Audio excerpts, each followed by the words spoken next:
नमस्कार दोस्तों, मैं संतोष पटेल स्वागत करता हूं आपके अपने YouTube चैनल डिजिटल भंडार पर। आज की वीडियो में हम CPCT एग्जाम मई 2023 के लिए कंप्यूटर के इम्पोर्टेंट क्वेश्चंस को समझने वाले हैं। यह हमारा CPCT एग्जाम मई 2023 के लिए पार्ट नंबर 14 है। इस वीडियो में हम CPCT एग्जाम के लिए कंप्यूटर से संबंधित 20 इंपोर्टेंट क्वेश्चंस को समझने वाले हैं। यह सभी वही क्वेश्चन हैं जो पहले भी CPCT एग्जाम में या किसी ना किसी कॉम्पिटिटिव एग्जाम में पूछे जा चुके हैं। तो चलिए शुरुआत करते हैं आज की इस वीडियो का। देखते हैं आज का हमारा पहला क्वेश्चन क्या है। पहला क्वेश्चन हमसे पूछा गया है, कंप्यूटर में लॉजिकल ऑपरेशन किसके द्वारा किए जाते हैं। कंप्यूटर में लॉजिकल ऑपरेशन किसके द्वारा किए जाते हैं। पहला क्वेश्चन हमसे पूछा गया है कि कंप्यूटर सिस्टम में लॉजिकल ऑपरेशन किसके द्वारा किए जाते हैं। कंप्यूटर सिस्टम में जो भी कैलकुलेशन होता है, जो भी प्रोसेसिंग होती है, जो भी लॉजिक चेक किए जाते हैं, वह सभी CPU के द्वारा किए जाते हैं। CPU जिसका फुल फॉर्म होता है central processing unit. Central processing unit जिसे हम प्रोसेसर भी कहते हैं, जो कि कंप्यूटर सिस्टम का ब्रेन होता है, कंप्यूटर सिस्टम का दिमाग होता है। CPU के अंदर 3 मेन कंपोनेंट होते हैं। एक होता है रजिस्टर, एक होता है ALU और एक होता है CU मतलब कंट्रोल यूनिट। जो CPU होता है सेंट्रल प्रोसेसिंग यूनिट होती है, जिसे हम प्रोसेसर भी कहते हैं, यह 3 मेन कंपोनेंट से मिलकर बना होता है। एक कंपोनेंट होता है रजिस्टर। रजिस्टर एक मेमोरी होती है जो कि सबसे छोटी साइज की और सबसे तेज मेमोरी होती है। दूसरा कंपोनेंट होता है CU मतलब कंट्रोल यूनिट। और तीसरा कंपोनेंट होता है ALU मतलब arithmetic logic unit. Arithmetic logic unit इसका नाम है अर्थमेटिक लॉजिक यूनिट। मतलब CPU के द्वारा, प्रोसेसर के द्वारा जो भी अर्थमेटिक कैलकुलेशन किए जाते हैं, जो भी लॉजिकल ऑपरेशन परफॉर्म किए जाते हैं, वह सभी ALU परफॉर्म करता है। ALU CPU का एक पार्ट होता है, एक कंपोनेंट होता है ALU, जो कि कंप्यूटर सिस्टम में सभी प्रकार के अर्थमेटिक ऑपरेशंस को और लॉजिकल ऑपरेशंस को परफॉर्म करता है। तो कंप्यूटर में लॉजिकल ऑपरेशन या अर्थमेटिक ऑपरेशन ALU के द्वारा परफॉर्म किए जाते हैं। ALU CPU का पार्ट होता है, रजिस्टर भी CPU का पार्ट होता है और कंट्रोल यूनिट भी CPU का पार्ट होता है। तो इस क्वेश्चन का आंसर हो जाएगा option number C, ALU। Computer में लॉजिकल ऑपरेशन या अर्थमेटिक ऑपरेशन ALU के द्वारा परफॉर्म किए जाते हैं। देखते हैं हमारे नेक्स्ट क्वेश्चन को। नेक्स्ट क्वेश्चन है, MS वर्ड में टेक्स्ट का डिफॉल्ट केस क्या होता है। MS वर्ड में टेक्स्ट का डिफॉल्ट केस क्या होता है। यह क्वेश्चन MS वर्ड से पूछा गया है। MS वर्ड में टेक्स्ट का डिफॉल्ट केस क्या होता है। यह क्वेश्चन चेंज केस नाम के टॉपिक से पूछा गया है, चेंज केस। और यदि आप हमारे प्रीवियस वीडियोस को देख रहे हैं तो आपको इस क्वेश्चन का आंसर जरूर पता होगा। हमसे क्वेश्चन पूछा गया है MS वर्ड में टेक्स्ट का डिफॉल्ट केस क्या होता है। यह क्वेश्चन चेंज केस टॉपिक से पूछा गया है, चेंज केस। यहां पर चेंज केस से संबंधित कई प्रकार के क्वेश्चन बन सकते हैं। पहला क्वेश्चन बनता है MS वर्ड में कितने प्रकार के केस यूज किए जाते हैं। तो MS वर्ड में टोटल 5 प्रकार के केस यूज किए जाते हैं। Change case option MS word के होम टैब में प्राप्त होता है, होम टैब में। और होम टैब में फॉन्ट ग्रुप के अंदर चेंज केस नाम का ऑप्शन होता है। चेंज केस नाम का ऑप्शन MS वर्ड के होम टैब में फॉन्ट ग्रुप में प्राप्त होता है। टोटल 5 प्रकार के केस होते हैं और चेंज केस की शॉर्टकट की होती है Shift+F3। Shift+F3 change case option की शॉर्टकट की होती है और शॉर्टकट की के द्वारा केवल 3 केस चेंज किए जा सकते हैं। 3 होते टोटल 5 केस हैं, लेकिन शॉर्टकट की से कितने चेंज किए जा सकते हैं? 3 केस हम शॉर्टकट की से चेंज कर सकते हैं। और MS वर्ड में टेक्स्ट का डिफॉल्ट केस होता है सेंटेंस केस। सेंटेंस केस का मतलब है आप जो भी वाक्य टाइप करेंगे, जो भी सेंटेंस टाइप करेंगे, उस सेंटेंस का पहला अक्षर बस कैपिटल में टाइप किया जाता है, बाकी सभी लेटर्स को स्मॉल में टाइप किया जाता है। तो MS वर्ड में टेक्स्ट का डिफॉल्ट केस होता है सेंटेंस केस। यहां पर हमने चेंज केस से संबंधित कई प्रकार की इंफॉर्मेशन को समझा। इसको हम MS वर्ड पर प्रैक्टिकली भी देखने वाले हैं। चलते हैं MS वर्ड पर। यह हमारा MS वर्ड सॉफ्टवेयर है। यहां पर हमने कुछ सैंपल टेक्स्ट टाइप किया है। यहां पर आप देख सकते हैं, यदि हम एक पैराग्राफ को सिलेक्ट करें तो इसमें हमें बाय डिफॉल्ट सेंटेंस केस दिया जाता है। सेंटेंस केस, जो भी हमारा सेंटेंस होता है, वाक्य होता है, उसका फर्स्ट कैरेक्टर कैपिटल में टाइप किया जाता है और बाकी सभी कैरेक्टर स्मॉल में टाइप होते हैं। चेंज केस नाम का ऑप्शन होम टैब के अंतर्गत फॉन्ट ग्रुप में होता है। चेंज केस, यहां पर टोटल 5 प्रकार के केस होते हैं, लेकिन बाय डिफॉल्ट कौन सा केस होता है? Sentence case. इसके अलावा आप चेंज कर सकते हैं लोअर केस, इसके अलावा होता है अपर केस, एक होता है कैपिटलाइज ईच वर्ड या कैप्सलाइज ईच वर्ड, और एक होता है टॉगल केस। तो टोटल 5 प्रकार के केस होते हैं, लेकिन डिफॉल्ट केस होता है सेंटेंस केस। इस ऑप्शन की शॉर्टकट की होती है शिफ्ट प्लस F3, जिससे केवल 3 प्रकार के केस चेंज किए जा सकते हैं। तो इस क्वेश्चन का आंसर हो जाएगा option number C, sentence case. देखते हैं हमारे नेक्स्ट क्वेश्चन को। नेक्स्ट क्वेश्चन है, ब्लैंक ने डीवीडी का स्थान लिया है। ब्लैंक ने डीवीडी का स्थान लिया है। यह क्वेश्चन मेमोरी से संबंधित है। मेमोरी से संबंधित हमसे क्वेश्चन पूछा गया है, ब्लैंक ने डीवीडी का स्थान लिया है। डीवीडी क्या है? डीवीडी एक सेकेंडरी स्टोरेज डिवाइस है। सेकेंडरी स्टोरेज डिवाइस है और डीवीडी एक ऑप्टिकल डिस्क होती है। ऑप्टिकल डिस्क, डीवीडी एक सेकेंडरी स्टोरेज डिवाइस तो है, साथ ही साथ डीवीडी ऑप्टिकल डिस्क भी होती है। Optical disk, DVD optical disk है, सीडी ऑप्टिकल डिस्क है और ब्लूरे ऑप्टिकल डिस्क है। ब्लूरे, सीडी, डीवीडी, इसके अलावा सीडी रोम, CDRW, ब्लूरे, यह सभी ऑप्टिकल डिस्क होती हैं। तो यदि ऑप्टिकल डिस्क में सबसे कम मात्रा में डेटा स्टोर करना है तो सीडी का यूज किया जाता है। सीडी का, सीडी 700 MB तक का डेटा स्टोर कर सकती है। 700 MB। सीडी का फुल फॉर्म होता है कॉम्पैक्ट डिस्क। सीडी भी एक ऑप्टिकल डिस्क होती है जिसका फुल फॉर्म होता है कॉम्पैक्ट डिस्क, जो कि 700 MB तक डेटा को स्टोर करती है। यदि हमें 700 MB से ज्यादा डेटा स्टोर करना है तो हम डीवीडी का यूज करते हैं। डीवीडी का, डीवीडी भी एक ऑप्टिकल डिस्क है जो कि 4.7 GB तक डेटा स्टोर करती है। 4.7 GB तक डेटा डीवीडी में स्टोर होता है। और यदि हमें डीवीडी से ज्यादा डेटा स्टोर करना है तो हम ब्लूरे डिस्क का यूज करते हैं। ब्लूरे डिस्क का, जिसमें एक साइड पर 25 GB तक डेटा स्टोर हो जाता है और यदि डबल साइडेड ब्लूरे डिस्क होती है तो उसमें 50 GB तक डेटा को स्टोर किया जा सकता है। मतलब जो सीडी है, डीवीडी है, ब्लूरे डिस्क है, यह तीनों ही ऑप्टिकल डिस्क के एग्जाम्पल हैं, सेकेंडरी मेमोरी के एग्जाम्पल हैं। सीडी में स्टोर होता है 700 MB तक का डेटा, सीडी का फुल फॉर्म होता है कॉम्पैक्ट डिस्क। डीवीडी में स्टोर होता है 4.7 GB डेटा और डीवीडी का फुल फॉर्म होता है डिजिटल वर्सेटाइल डिस्क। इससे ज्यादा डेटा स्टोर करने के लिए ब्लूरे डिस्क का यूज किया जाता है, जिसमें एक लेयर पर, एक साइड पर 25 GB तक डेटा स्टोर होता है, तो डबल साइडेड ब्लूरे डिस्क में 50 GB तक डेटा स्टोर किया जा सकता है। मतलब ब्लूरे डिस्क ने डीवीडी का स्थान लिया है। डीवीडी के स्थान पर ब्लूरे डिस्क का यूज किया जाता है, जो कि डीवीडी से कई गुना ज्यादा डेटा को स्टोर करती है। तो इस क्वेश्चन का आंसर हो जाएगा ऑप्शन नंबर डी। देखते हैं हमारे नेक्स्ट क्वेश्चन को। नेक्स्ट क्वेश्चन है, प्रिंटर ड्राइवर क्या है। नेक्स्ट क्वेश्चन हमसे पूछा गया है, प्रिंटर ड्राइवर क्या है।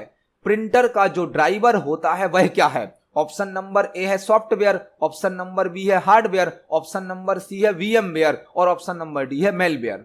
तो प्रिंटर का ड्राइवर क्या होता है हमसे पूछा गया है। प्रिंटर क्या होता है? प्रिंटर एक आउटपुट डिवाइस होती है जो कि हमें हार्ड कॉपी आउटपुट प्रदान करती है। प्रिंटर एक आउटपुट डिवाइस होती है जो कि हमें हार्ड कॉपी आउटपुट प्रदान करती है। जब भी हम प्रिंटर को कंप्यूटर सिस्टम से कनेक्ट करते हैं तो हमें प्रिंटर का एक सॉफ्टवेयर भी अपने कंप्यूटर में इंस्टॉल करना होता है। जो भी स्पेशल टाइप की हार्डवेयर डिवाइस होती हैं, जैसे कि printer, scanner, modem, biometric device, इस प्रकार की जो भी हमारी स्पेशल हार्डवेयर डिवाइस होती हैं, जब हम उनको कंप्यूटर सिस्टम से कनेक्ट करते हैं तो इन हार्डवेयर डिवाइस का हमें सॉफ्टवेयर भी अपने कंप्यूटर में इंस्टॉल करना होता है। किसी स्पेशल हार्डवेयर डिवाइस के सॉफ्टवेयर को उसका ड्राइवर कहा जाता है। मतलब प्रिंटर के ड्राइवर को क्या कहा जाएगा? सॉफ्टवेयर कहा जाएगा।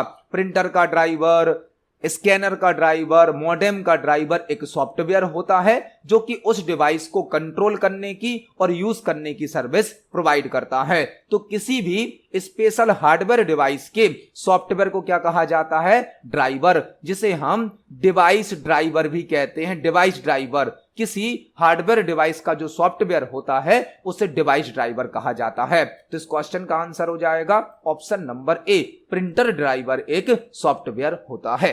देखते हैं हमारे नेक्स्ट क्वेश्चन को। नेक्स्ट क्वेश्चन है, लाइनेक्स में ब्लैंक कमांड का प्रयोग करंट वर्किंग डायरेक्टरी की लोकेशन को शो करने के लिए किया जाता है। नेक्स्ट क्वेश्चन हमसे पूछा गया है, लाइनेक्स में ब्लैंक कमांड का प्रयोग करंट वर्किंग डायरेक्टरी की लोकेशन को शो करने के लिए किया जाता है। यह क्वेश्चन लाइनेक्स ऑपरेटिंग सिस्टम से पूछा गया है। लाइनेक्स से, लाइनेक्स एक ऑपरेटिंग सिस्टम है, एक सिस्टम सॉफ्टवेयर का एग्जाम्पल है। सिस्टम सॉफ्टवेयर जो कि एक ओपन सोर्स सॉफ्टवेयर है। ओपन सोर्स मतलब हम लाइनेक्स की कोडिंग को देख सकते हैं और चेंज कर सकते हैं। लाइनेक्स एक फ्री सॉफ्टवेयर भी है और लाइनेक्स को लिनस टोरवाल्ड्स के द्वारा 1991 में बनाया गया था। लाइनेक्स एक ऑपरेटिंग सिस्टम है, एक सिस्टम सॉफ्टवेयर है, एक ओपन सोर्स सॉफ्टवेयर है, एक फ्री सॉफ्टवेयर है और लाइनेक्स को लिनस टोरवाल्ड्स के द्वारा 1991 में बनाया गया था। लाइनेक्स में वर्क करने के लिए कई प्रकार की कमांड यूज की जाती हैं। हमसे पूछा गया है, लाइनेक्स में ब्लैंक कमांड का प्रयोग करंट वर्किंग डायरेक्टरी की लोकेशन शो करने के लिए किया जाता है। यदि आपको लाइनेक्स में आपकी करंट वर्किंग डायरेक्टरी की लोकेशन देखनी है, करंट वर्किंग डायरेक्टरी मतलब जिस डायरेक्टरी में अभी आप हैं, जिस डायरेक्टरी में अभी आप वर्क कर रहे हैं, उस डायरेक्टरी को कहा जाता है करंट वर्किंग डायरेक्टरी। डायरेक्टरी मतलब होता है फोल्डर। यदि आपको उस फोल्डर की लोकेशन एड्रेस शो करना है जिस फोल्डर में अभी आप हैं, तो कौन सी कमांड यूज की जाती है? वह होती है PWD command. PWD command, PWD command जिसका फुल फॉर्म होता है प्रिंट वर्किंग डायरेक्टरी या present working directory. Print working directory या प्रेजेंट वर्किंग डायरेक्टरी लाइनेक्स की एक ऐसी कमांड होती है जो करंट वर्किंग डायरेक्टरी की लोकेशन को शो करती है। तो इस क्वेश्चन का आंसर हो जाएगा ऑप्शन नंबर ए। यहां पर आपको 3 क्वेश्चन और तैयार करने हैं। लाइनेक्स में फाइल को बनाने के लिए और फाइल को ओपन करने के लिए कैट कमांड का यूज किया जाता है। कैट, लाइनेक्स में कैट कमांड के द्वारा हम किसी फाइल को क्रिएट कर सकते हैं, फाइल को ओपन कर सकते हैं और फाइल में टेक्स्ट को अपेंड भी कर सकते हैं। mkdir कमांड, mkdir कमांड से लाइनेक्स में एक डायरेक्टरी क्रिएट की जाती है, एक फोल्डर क्रिएट किया जाता है और mkdir का फुल फॉर्म मेक डायरेक्टरी होता है। ls कमांड, ls कमांड का मतलब होता है लिस्ट कमांड जो कि फाइल और फोल्डर की लिस्ट को शो करती है। तो यहां पर हमने एक साथ कई क्वेश्चन तैयार करे। इस क्वेश्चन का आंसर है option number A, PWD. Linux में करंट वर्किंग डायरेक्टरी की लोकेशन पीडब्ल्यूडी कमांड शो करती है। पीडब्ल्यूडी का फुल फॉर्म होता है प्रिंट वर्किंग डायरेक्टरी। देखते हैं हमारे नेक्स्ट क्वेश्चन को। नेक्स्ट क्वेश्चन है, HTML पेज को पढ़ने के लिए निम्न में से किसका उपयोग किया जाता है? HTML पेज को पढ़ने के लिए निम्न में से किसका उपयोग किया जाता है? यह क्वेश्चन वेबसाइट से संबंधित है। हमसे क्वेश्चन पूछा गया है HTML पेज। HTML पेज मतलब एक वेब पेज। HTML पेज क्या कहलाता है? Web page. HTML पेज या HTML डॉक्यूमेंट होता है वेब पेज। वेब पेज मतलब किसी वेबसाइट का पेज। एक वेबसाइट मल्टीपल वेब पेजेस से मिलकर बनी होती है। जब भी कोई वेबसाइट बनती है तो उस वेबसाइट में कई वेब पेज होते हैं। वेब पेज कहलाता है HTML पेज या HTML डॉक्यूमेंट। HTML का फुल फॉर्म क्या होता है? Hyper text markup language. Hyper text markup language एक ऐसी लैंग्वेज जिसके द्वारा वेब पेज बनाए जाते हैं। HTML का फुल फॉर्म होता है hyper text markup language. HTML से बनते हैं वेब पेज और जब कई वेब पेज जुड़ जाते हैं तो बन जाती है वेबसाइट। HTML पेज को पढ़ने के लिए निम्न में से किसका उपयोग किया जाता है? तो यदि हमें अपने कंप्यूटर पर कोई भी वेब पेज ओपन करना है, कोई भी वेबसाइट ओपन करनी है, तो वेब ब्राउजर का यूज किया जाता है। वेब ब्राउजर, वेब ब्राउजर क्या होता है? वेब ब्राउजर एक एप्लीकेशन सॉफ्टवेयर होता है जो कि वेब पेज और वेबसाइट को ओपन करने की, पढ़ने की सुविधा प्रदान करता है। करंट टाइम पर कई वेब ब्राउजर यूज किए जाते हैं, जैसे कि Google Chrome, opera mini, Mozilla Firefox, internet explorer, कई प्रकार के वेब ब्राउजर होते हैं। तो इस क्वेश्चन का आंसर हो जाएगा option number A, web browser. HTML page को मतलब वेब पेज को पढ़ने के लिए, ओपन करने के लिए वेब ब्राउजर का यूज किया जाता है। इस क्वेश्चन का आंसर है ऑप्शन नंबर ए। देखते हैं हमारे नेक्स्ट क्वेश्चन को। नेक्स्ट क्वेश्चन है, गूगल क्रोम ब्राउजर में यदि टेक्स्ट ठीक से दिखाई नहीं दे रहा है तो आप टेक्स्ट की साइज कैसे बढ़ाएंगे? गूगल क्रोम ब्राउजर में यदि टेक्स्ट ठीक से दिखाई नहीं दे रहा है तो आप टेक्स्ट की साइज कैसे बढ़ाएंगे? यह क्वेश्चन भी वेब ब्राउजर से पूछा गया है। गूगल क्रोम जो कि एक वेब ब्राउजर है जिसका यूज वेब पेज और वेबसाइट को ओपन करने के लिए किया जाता है। गूगल क्रोम एक वेब ब्राउजर है जिसे गूगल कंपनी के द्वारा बनाया गया है। गूगल क्रोम का पहला वर्जन सन 2008 में रिलीज किया गया था। गूगल क्रोम एक वेब ब्राउजर है जिसे गूगल कंपनी ने बनाया है और गूगल क्रोम का पहला वर्जन सन 2008 में रिलीज किया गया था। हमसे क्वेश्चन पूछा गया है, गूगल क्रोम ब्राउजर में यदि टेक्स्ट ठीक से दिखाई नहीं दे रहा है तो आप टेक्स्ट की साइज कैसे बढ़ाएंगे? मतलब यदि गूगल क्रोम की विंडो में आपका टेक्स्ट सही से नहीं दिख रहा है तो आपको टेक्स्ट की साइज बढ़ानी पड़ेगी। मतलब अपने वेब पेज को जूम करना होगा, और जूम करने के लिए शॉर्टकट की होती है कंट्रोल के साथ प्लस।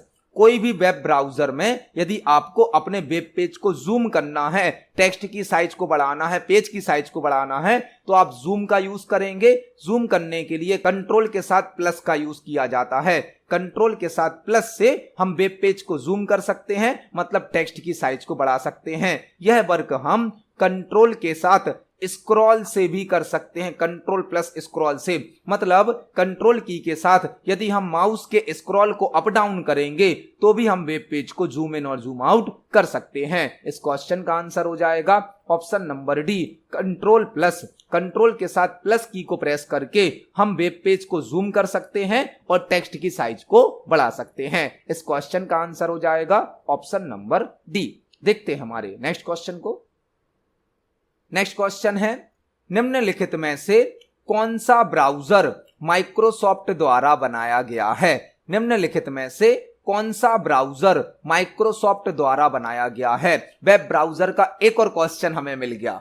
वेब ब्राउजर जो कि एप्लीकेशन सॉफ्टवेयर है जो हमें वेब पेज और वेबसाइट ओपन करने की सुविधा प्रदान करता है। हमसे क्वेश्चन पूछा गया है, निम्नलिखित में से कौन सा ब्राउजर माइक्रोसॉफ्ट द्वारा बनाया गया है? माइक्रोसॉफ्ट कंपनी के द्वारा बनाया गया ब्राउजर है इंटरनेट एक्सप्लोरर। इंटरनेट एक्सप्लोरर जो कि विंडोज ऑपरेटिंग सिस्टम का डिफॉल्ट ब्राउजर होता है। विंडोज ऑपरेटिंग सिस्टम को भी माइक्रोसॉफ्ट ने बनाया है और इंटरनेट एक्सप्लोरर को भी माइक्रोसॉफ्ट कंपनी ने बनाया है, इसलिए internet explorer Windows operating system का डिफॉल्ट ब्राउजर होता है। और अब विंडोज के न्यू वर्जन्स में माइक्रोसॉफ्ट कंपनी ने नया ब्राउजर ऐड किया है जिसका नाम है एज। माइक्रोसॉफ्ट एज नया वेब ब्राउजर है। विंडोज के ओल्ड वर्जन्स में इंटरनेट एक्सप्लोरर होता था वेब ब्राउजर और विंडोज के न्यू वर्जन्स में माइक्रोसॉफ्ट एज नाम का वेब ब्राउजर ऐड किया गया है। मतलब इंटरनेट एक्सप्लोरर और माइक्रोसॉफ्ट एज दोनों ही ब्राउजर हैं और दोनों को माइक्रोसॉफ्ट कंपनी के द्वारा बनाया गया है। इस क्वेश्चन का आंसर हो जाएगा ऑप्शन नंबर ए। देखते हैं हमारे नेक्स्ट क्वेश्चन को। नेक्स्ट क्वेश्चन है, एक कंप्यूटर प्रोग्राम जो एक समय पर एक प्रोग्राम इंस्ट्रक्शन को मशीन कोड में ट्रांसलेट करता है। एक कंप्यूटर प्रोग्राम जो एक समय पर एक प्रोग्राम इंस्ट्रक्शन को मशीन कोड में ट्रांसलेट करता है। यह क्वेश्चन कोडिंग से संबंधित है, प्रोग्रामिंग से संबंधित है।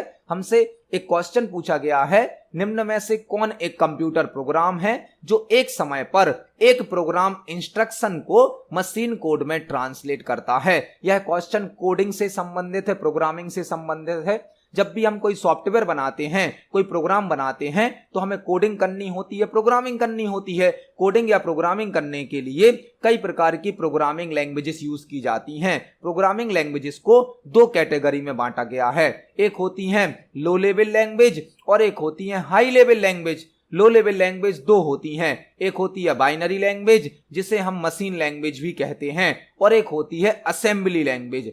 असेंबली लैंग्वेज और बाइनरी लैंग्वेज जिसे मशीन लैंग्वेज भी कहा जाता है, यह दोनों ही लो लेवल लैंग्वेज होती हैं। इसके अलावा कई प्रकार की हाई लेवल लैंग्वेज होती हैं, जैसे कि C++, जावा, पाइथन, यह सभी कौन सी होती हैं? High level language. तो जब भी हम कोई हाई लेवल लैंग्वेज में प्रोग्राम बनाते हैं तो उसे हमें मशीन लैंग्वेज में या बाइनरी लैंग्वेज में बदलना होता है। मतलब हाई लेवल लैंग्वेज में बनाए गए प्रोग्राम को हमें लो लेवल लैंग्वेज में बदलना होता है, जिसके लिए दो सॉफ्टवेयर यूज किए जाते हैं, एक होता है कंपाइलर, एक होता है इंटरप्रेटर। कंपाइलर और इंटरप्रेटर दोनों ही हाई लेवल लैंग्वेज में बनाए गए प्रोग्राम को लो लेवल लैंग्वेज में बदलते हैं, लेकिन जो कंपाइलर होता है यह एक साथ कंप्लीट प्रोग्राम को हाई लेवल लैंग्वेज से लो लेवल लैंग्वेज में बदलता है। मतलब यदि आपने कोई प्रोग्राम बनाया है जिसमें आपने 5 लाइन टाइप करी हैं, तो कंपाइलर एक साथ पांचों लाइन को हाई लेवल लैंग्वेज से लो लेवल लैंग्वेज में बदल देगा।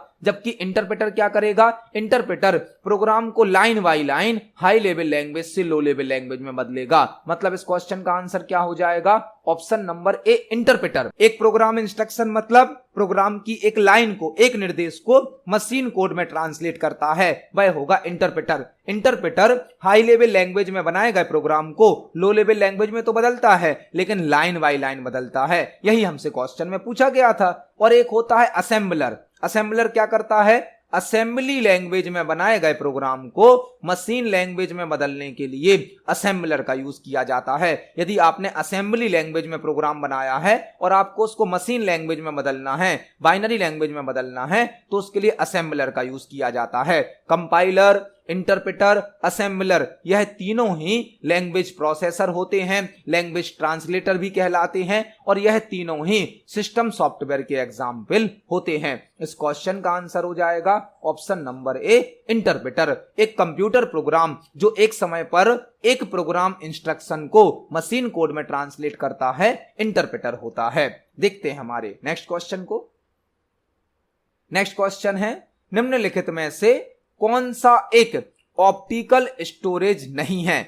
निम्नलिखित में से कौन सा एक ऑप्टिकल स्टोरेज नहीं है? यह क्वेश्चन मेमोरी से संबंधित है और इस क्वेश्चन का आंसर हमने आज की वीडियो में ही समझा है। ऑप्टिकल स्टोरेज डिवाइस से संबंधित हमें एक क्वेश्चन और मिला था, जहां पर हमने देखा था ब्लैंक ने डीवीडी का स्थान लिया है। उसी टाइप का एक और क्वेश्चन हमें मिला है, निम्नलिखित में से कौन सा एक ऑप्टिकल स्टोरेज नहीं है? तो यहां पर जो ऑप्टिकल स्टोरेज डिवाइस होती हैं वह सेकेंडरी मेमोरी का टाइप होती हैं, जिसमें CD, DVD, CDR, सीडीआरडब्ल्यू, CD ROM और ब्लूरे डिस्क आती हैं, जो कि ऑप्टिकल स्टोरेज डिवाइस होती हैं। जबकि यूएसबी ड्राइव तो होती है पेन ड्राइव, जो कि एक फ्लैश मेमोरी का एग्जाम्पल होती है, फ्लैश मेमोरी, जिसे फ्लैश ड्राइव भी कहा जाता है। मतलब सीडी, डीवीडी और ब्लूरे डिस्क तीनों ही ऑप्टिकल स्टोरेज डिवाइस हैं, लेकिन यूएसबी ड्राइव मतलब पेन ड्राइव, जिसे फ्लैश मेमोरी या फ्लैश ड्राइव भी कहा जाता है, यह ऑप्टिकल स्टोरेज डिवाइस नहीं होती है। तो इस क्वेश्चन का आंसर क्या होगा? Option number A. यहां पर आपको 2-3 क्वेश्चन और तैयार करने हैं। सीडी का फुल फॉर्म क्या होता है? Compact disk. डीवीडी का फुल फॉर्म क्या होता है? Digital versatile disk. और यूएसबी का फुल फॉर्म क्या होता है? Universal serial bus. Universal serial bus. USB drive का मतलब होता है पेन ड्राइव, जिसे फ्लैश ड्राइव भी कहा जाता है, और यह एक फ्लैश मेमोरी का एग्जाम्पल होती है। तो यूएसबी ड्राइव ऑप्टिकल स्टोरेज नहीं है। देखते हैं हमारे नेक्स्ट क्वेश्चन को। नेक्स्ट क्वेश्चन है, cable television system blank cable पर डेटा ट्रांसमिट करता है। Cable television system blank cable पर डेटा ट्रांसमिट करता है। यह क्वेश्चन हमसे पूछा गया है कंप्यूटर नेटवर्क से। कंप्यूटर नेटवर्क से क्वेश्चन लिया गया है कि जो केबल टेलीविजन सिस्टम होता है, मतलब आपके घर पर टीवी के साथ जो केबल कनेक्शन यूज किया जाता है, या आप कह सकते हैं सेटअप बॉक्स का कनेक्शन यूज किया जाता है, उसमें ब्लैंक केबल का यूज किया जाता है। यह क्वेश्चन हमसे पूछा गया है। मतलब टीवी के साथ जो केबल कनेक्शन होता है उसमें किस केबल के द्वारा डेटा को ट्रांसमिट किया जाता है? तो आपने कंप्यूटर नेटवर्क में 3 प्रकार की केबल पढ़ी होंगी। एक होती है ट्विस्टेड पेयर केबल, एक होती है कोएक्सियल केबल और एक होती है optical fibre cable. Optical fibre cable, जिसे फाइबर ऑप्टिक केबल भी कहा जाता है। ऑप्टिकल फाइबर केबल सबसे अधिक फास्ट स्पीड में डेटा को ट्रांसफर करती है, लेकिन केबल टेलीविजन में कोएक्सियल केबल का यूज किया जाता है। कोएक्सियल केबल जो हमारे घर पर टीवी के साथ केबल कनेक्शन यूज किया जाता है या सेटअप बॉक्स कनेक्शन होता है, उसमें जो वायर यूज होता है जिसके द्वारा केबल पर डेटा को ट्रांसमिट किया जाता है, वह केबल कहलाती है कोएक्सियल केबल। एक होती है ट्विस्टेड पेयर केबल, एक होती है कोएक्सियल केबल और एक होती है ऑप्टिकल फाइबर केबल। तो यहां पर टेलीविजन के साथ जो केबल यूज होती है उसे कहा जाता है कोएक्सियल केबल। इस क्वेश्चन का आंसर हो जाएगा option number B, cable television system coaxial cable पर डेटा को ट्रांसमिट करता है। इस क्वेश्चन का आंसर है ऑप्शन नंबर बी। देखते हैं हमारे नेक्स्ट क्वेश्चन को। नेक्स्ट क्वेश्चन है, स्पूल का full form simultaneous peripheral blank online होता है। स्पूल का full form simultaneous peripheral blank online होता है। आपको यहां पर एक वर्ड दिया गया है स्पूल, जिसका कुछ फुल फॉर्म आपको पहले से दिया गया है और आपको यहां पर एक फुल फॉर्म बताना है, मतलब एक कैरेक्टर का फुल फॉर्म आपको बताना है। स्पूल का फुल फॉर्म क्या दिया गया है? साइमल्टेनियस पेरिफेरल ब्लैंक ऑनलाइन होता है। स्पूल क्या होता है? स्पूल ऑपरेटिंग सिस्टम का एक पार्ट है। ऑपरेटिंग सिस्टम का स्पूलिंग एक टेक्निक है जो कि ऑपरेटिंग सिस्टम के साथ वर्क करती है। स्पूल का फुल फॉर्म होता है simultaneous peripheral operation online. Operation online मतलब स्पूल का फुल फॉर्म क्या हो जाएगा? साइमल्टेनियस पेरिफेरल ऑपरेशन ऑनलाइन होता है, जो कि ऑपरेटिंग सिस्टम के अंदर यूज होने वाली एक टेक्निक होती है। तो इस क्वेश्चन का आंसर हो जाएगा option number B, operation online होता है। देखते हैं हमारे नेक्स्ट क्वेश्चन को। नेक्स्ट क्वेश्चन है, डायरेक्टरी के अंदर डायरेक्टरी ब्लैंक कहलाती है। डायरेक्टरी के अंदर डायरेक्टरी ब्लैंक कहलाती है। यह क्वेश्चन डायरेक्टरी से संबंधित है। डायरेक्टरी किसे बोला जाता है? डायरेक्टरी बोला जाता है फोल्डर को। जो हम फोल्डर बनाते हैं उसे कहा जाता है डायरेक्टरी। तो फोल्डर का यूज होता है फाइल्स को स्टोर करने के लिए और सब फोल्डर को स्टोर करने के लिए।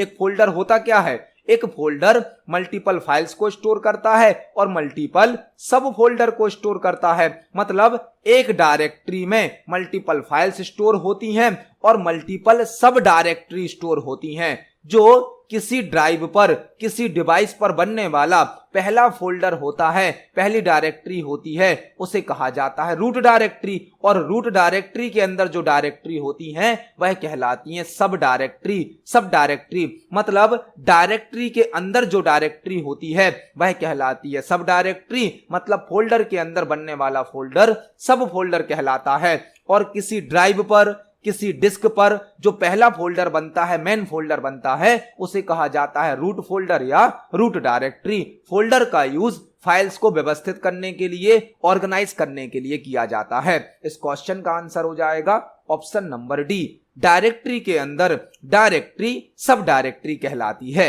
देखते हैं हमारे नेक्स्ट क्वेश्चन को। नेक्स्ट क्वेश्चन है, एमएस वर्ड में निम्नलिखित में से किस ग्रुप में लाइन स्पेसिंग ऑप्शन होता है? एमएस वर्ड में निम्नलिखित में से किस ग्रुप में लाइन स्पेसिंग ऑप्शन होता है? यह क्वेश्चन एमएस वर्ड से पूछा गया है। एमएस वर्ड में निम्नलिखित में से किस ग्रुप में लाइन स्पेसिंग ऑप्शन होता है? यहां पर आपको 5-6 क्वेश्चन तैयार करने मिलेंगे। सबसे पहले यह समझना होगा कि लाइन स्पेसिंग क्या होती है। जब आप एमएस वर्ड में कोई पैराग्राफ टाइप करते हैं, टेक्स्ट टाइप करते हैं, तो आपने देखा होगा सभी लाइंस के बीच में कुछ वर्टिकल स्पेस होता है, गैप होता है। इस स्पेस को कहा जाता है लाइन स्पेसिंग। दो लाइनों के बीच में जो गैप होता है, स्पेस होता है, उसे क्या कहा जाता है? Line spacing. और लाइन स्पेसिंग पैराग्राफ ग्रुप में होती है। पैराग्राफ ग्रुप में जब हम पैराग्राफ फॉर्मेटिंग करते हैं तब हम लाइन स्पेसिंग को भी सेट कर सकते हैं। एमएस वर्ड के होम टैब में पैराग्राफ ग्रुप होता है जहां पर लाइन स्पेसिंग नाम का ऑप्शन होता है। यहां पर आपको कुछ क्वेश्चन और तैयार करने हैं। एमएस वर्ड में डिफॉल्ट लाइन स्पेसिंग कितनी होती है? एमएस वर्ड में डिफॉल्ट लाइन स्पेसिंग होती है 1.15। MS वर्ड में डिफॉल्ट लाइन स्पेसिंग होती है 1.15 और यदि हमें 1 लाइन स्पेसिंग सेट करनी है तो शॉर्टकट की होती है Ctrl+1। Ctrl+1 से हम सिंगल लाइन स्पेसिंग सेट कर सकते हैं। यदि हमें 1.5 लाइन स्पेसिंग सेट करनी है तो Ctrl+5 शॉर्टकट की होती है और यदि हमें डबल लाइन स्पेसिंग सेट करनी है तो Ctrl+2 शॉर्टकट की होती है। लाइन स्पेसिंग क्या होती है? दो लाइनों के बीच का गैप, स्पेस, उसे कहा जाता है line spacing. Line spacing paragraph group में होती है। पैराग्राफ ग्रुप होम टैब में होता है। MS वर्ड में डिफॉल्ट लाइन स्पेसिंग होती है 1.15, जिसे चेंज करके हम 1 लाइन कर सकते हैं Ctrl+1 शॉर्टकट की से। 1.5 लाइन स्पेसिंग सेट करने के लिए Ctrl+5 शॉर्टकट की का यूज किया जाता है और डबल लाइन स्पेसिंग सेट करने के लिए Ctrl+2 शॉर्टकट की का यूज किया जाता है। यहां पर हमने लाइन स्पेसिंग से संबंधित कई प्रकार की इंफॉर्मेशन को समझा। इसको हम MS वर्ड पर प्रैक्टिकली देख सकते हैं। आप देख सकते हैं यहां पर हमने जो पैराग्राफ टाइप करे हैं, पैराग्राफ की जो लाइन है, इन लाइनों के बीच में कुछ स्पेस भी है, कुछ गैप भी है। इसे कहा जाता है लाइन स्पेस। यदि हमें लाइन स्पेसिंग को चेंज करना है तो होम टैब में पैराग्राफ ग्रुप होता है जहां पर लाइन स्पेसिंग का ऑप्शन होता है। बाय डिफॉल्ट लाइन स्पेसिंग होती है 1.15, जिसे हम 1 लाइन कर सकते हैं, 1.5 लाइन कर सकते हैं, डबल लाइन कर सकते हैं, 2.5 लाइन कर सकते हैं, 3 लाइन कर सकते हैं। इसके अलावा भी मल्टीपल लाइन की लाइन स्पेसिंग हो सकती है। और यदि हमें शॉर्टकट की से लाइन स्पेसिंग को चेंज करना है तो Ctrl+1 से सिंगल लाइन स्पेसिंग सेट होती है, Ctrl+5 से 1.5 लाइन स्पेसिंग सेट होती है और Ctrl+2 से डबल लाइन स्पेसिंग सेट हो जाती है। इस क्वेश्चन के अंदर हमने कई क्वेश्चन को समझा। इस क्वेश्चन का आंसर हो जाएगा option number A, paragraph group. MS word के पैराग्राफ ग्रुप में लाइन स्पेसिंग ऑप्शन होता है। देखते हैं हमारे नेक्स्ट क्वेश्चन को। नेक्स्ट क्वेश्चन है, निम्नलिखित में से किस कंपनी ने बिंग सर्च इंजन को लॉन्च किया है?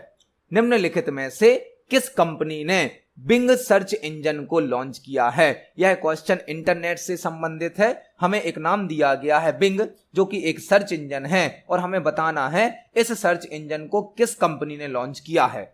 तो बिंग एक सर्च इंजन है। सर्च इंजन क्या होता है? सर्च इंजन कुछ वेबसाइट होती हैं। सर्च इंजन कुछ वेबसाइट होती हैं जो कि इंटरनेट पर किसी कीवर्ड के आधार पर, किसी टॉपिक के आधार पर इंफॉर्मेशन को सर्च करने के लिए यूज की जाती हैं। वेब ब्राउजर अलग होता है।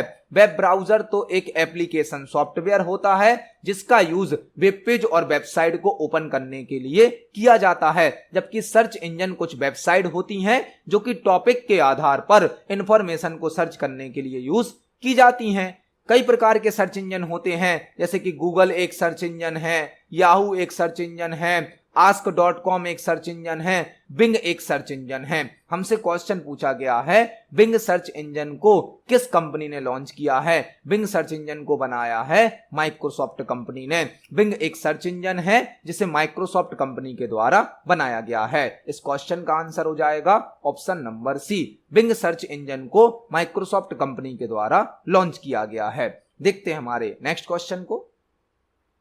नेक्स्ट क्वेश्चन है, विंडोज ऑपरेटिंग सिस्टम में फाइल एक्सप्लोरर को ओपन करने के लिए किस शॉर्टकट की का उपयोग किया जाता है? विंडोज ऑपरेटिंग सिस्टम में फाइल एक्सप्लोरर को ओपन करने के लिए किस शॉर्टकट की का उपयोग किया जाता है? विंडोज ऑपरेटिंग सिस्टम से क्वेश्चन पूछा गया है। विंडोज जो कि एक ऑपरेटिंग सिस्टम है जिसे माइक्रोसॉफ्ट कंपनी के द्वारा बनाया गया है। यदि हमें विंडोज ऑपरेटिंग सिस्टम में फाइल एक्सप्लोरर को ओपन करना है, फाइल एक्सप्लोरर जिसे फाइल मैनेजर भी कहा जाता है, जो कि एक एप्लीकेशन होता है, एक प्रोग्राम होता है जो फाइल और फोल्डर को शो करने की, ओपन करने की, कट कॉपी पेस्ट करने की, डिलीट करने की सुविधा प्रदान करता है। मतलब हमें अपने कंप्यूटर पर यदि फाइल और फोल्डर को व्यवस्थित करना है तो हम फाइल एक्सप्लोरर का या फाइल मैनेजर का उपयोग कर सकते हैं और इसको ओपन करने के लिए विंडोज+E की का यूज किया जाता है। विंडोज की के साथ ई की को प्रेस करके हम फाइल एक्सप्लोरर को ओपन कर सकते हैं। विंडोज प्लस ई से फाइल एक्सप्लोरर को ओपन किया जाता है। आप देख सकते हैं हमने विंडोज के साथ ई की को प्रेस किया तो हमारे कंप्यूटर का फाइल एक्सप्लोरर ओपन हो गया है। इस प्रकार से आप विंडोज प्लस ई की से फाइल एक्सप्लोरर को ओपन कर सकते हैं। इस क्वेश्चन का आंसर हो जाएगा ऑप्शन नंबर सी। देखते हैं हमारे नेक्स्ट क्वेश्चन को। नेक्स्ट क्वेश्चन है, जंक ईमेल को ब्लैंक ईमेल भी कहा जाता है। जंक ईमेल को ब्लैंक ईमेल भी कहा जाता है। यह क्वेश्चन ईमेल से संबंधित है। ईमेल से संबंधित, ईमेल का फुल फॉर्म क्या होता है? Electronic mail. ईमेल का फुल फॉर्म होता है इलेक्ट्रॉनिक मेल। पहला ईमेल 1971 में रे टॉमलिंसन के द्वारा भेजा गया था, इसलिए इन्हें फादर ऑफ ईमेल भी कहा जाता है। ईमेल का फुल फॉर्म होता है इलेक्ट्रॉनिक मेल। पहला ईमेल सन 1971 में रे टॉमलिंसन के द्वारा भेजा गया था, इसलिए इन्हें फादर ऑफ ईमेल भी कहा जाता है। हमसे क्वेश्चन पूछा गया है, जंक ईमेल को ब्लैंक ईमेल भी कहा जाता है। जंक ईमेल कौन सी ईमेल होते हैं? ऐसे ईमेल जो कि हमारे लिए हार्मफुल होते हैं, नुकसानदायक होते हैं, जो कि फ्रॉड से संबंधित हो सकते हैं, वह ईमेल कहलाते हैं जंक ईमेल। अनवांटेड ईमेल्स को भी कहा जाता है जंक ईमेल, जिन्हें हम स्पैम ईमेल भी कहते हैं। मतलब अनवांटेड ईमेल या जंक ईमेल या स्पैम ईमेल एक ही होता है। तो जंक ईमेल को और भी क्या कहा जाता है? Spam email. इस क्वेश्चन का आंसर हो जाएगा option number A, junk email को स्पैम ईमेल भी कहा जाता है। देखते हैं हमारे नेक्स्ट क्वेश्चन को। नेक्स्ट क्वेश्चन है, MSDN का फुल फॉर्म क्या होता है? MSDN का फुल फॉर्म क्या होता है? MSDN का हमसे फुल फॉर्म पूछा गया है, जो कि होता है Microsoft developer network. Microsoft developer network, MSDN का फुल फॉर्म होता है माइक्रोसॉफ्ट डेवलपर नेटवर्क। इस क्वेश्चन का आंसर हो जाएगा ऑप्शन नंबर बी, MSDN का full form Microsoft developer network होता है। देखते हैं हमारे नेक्स्ट क्वेश्चन को। नेक्स्ट क्वेश्चन है, इंडिया में पब्लिक इंटरनेट सर्विस की स्टार्टिंग किस कंपनी के द्वारा की गई है? इंडिया में पब्लिक इंटरनेट सर्विस की स्टार्टिंग किस कंपनी के द्वारा की गई है? एक क्वेश्चन हमसे पूछा गया है कि इंडिया में जो पब्लिक इंटरनेट सर्विस है, इसकी स्टार्टिंग किस कंपनी के द्वारा की गई है। यहां पर आपको 2-3 क्वेश्चन तैयार करने मिलेंगे। इंडिया में जो पब्लिक इंटरनेट की सर्विस है, वह VSNL कंपनी के द्वारा स्टार्ट की गई है। VSNL, जिसका फुल फॉर्म होता है विदेश संचार निगम लिमिटेड। विदेश संचार निगम लिमिटेड, इस कंपनी के द्वारा इंडिया में पब्लिक इंटरनेट सर्विस की स्टार्टिंग की गई है और यह 1995 से स्टार्ट किया गया था। तो इंडिया में पब्लिक इंटरनेट की सर्विस मतलब नॉर्मल यूजर्स के लिए जो इंटरनेट की उपलब्धता दी गई है, वह BSNL कंपनी के द्वारा दी गई है, जिसका फुल फॉर्म होता है विदेश संचार निगम लिमिटेड, और इसकी स्टार्टिंग सन 1995 से की गई थी। तो यहां पर आपको 3 क्वेश्चन तैयार करने हैं। इंडिया में पब्लिक इंटरनेट की सर्विस VSNL कंपनी ने करी, जिसका फुल फॉर्म होता है विदेश संचार निगम लिमिटेड, और पब्लिक इंटरनेट सर्विस की शुरुआत 1995 में की गई थी। तो इस क्वेश्चन का आंसर हो जाएगा ऑप्शन नंबर डी। देखते हैं हमारे नेक्स्ट क्वेश्चन को। नेक्स्ट क्वेश्चन है, TIFF का फुल फॉर्म क्या होता है? TIFF का फुल फॉर्म क्या होता है? हमें एक शॉर्ट फॉर्म दिया गया है TIFF, जिसका हमें फुल फॉर्म बताना है। TIF होता क्या है? TIFF एक फाइल फॉर्मेट होता है, एक एक्सटेंशन होता है। TIFF एक फाइल फॉर्मेट होता है, एक एक्सटेंशन होता है, जिसका यूज ग्राफिक्स फाइल के साथ किया जाता है, किसी इमेज के साथ, पिक्चर के साथ किया जाता है। TIFF फाइल फॉर्मेट का यूज, जिसका फुल फॉर्म होता है tagged image file format. Tagged image file format .TIFF एक फाइल फॉर्मेट होता है, एक एक्सटेंशन होता है, जिसका यूज ग्राफिक्स फाइल के साथ किया जाता है, जिसका फुल फॉर्म होता है टैग्ड इमेज फाइल फॉर्मेट। तो इस क्वेश्चन का आंसर हो जाएगा ऑप्शन नंबर ए, TIFF का full form tagged image file format होता है। तो आज की वीडियो में हमने CPCT एग्जाम के लिए 20 इंपोर्टेंट क्वेश्चंस को समझा है। जब हम एक क्वेश्चन को समझते हैं तो उससे संबंधित हमें कुछ और क्वेश्चन भी तैयार करने मिल जाते हैं। आप सभी क्वेश्चंस को पढ़ें, सभी क्वेश्चंस को समझें। यदि आपका कोई क्वेश्चन है, कोई डाउट है तो कमेंट सेक्शन में जरूर पूछें। वीडियो पसंद आती है तो वीडियो को लाइक करें, ज्यादा से ज्यादा शेयर करें। मिलते हैं अगली वीडियो में। धन्यवाद।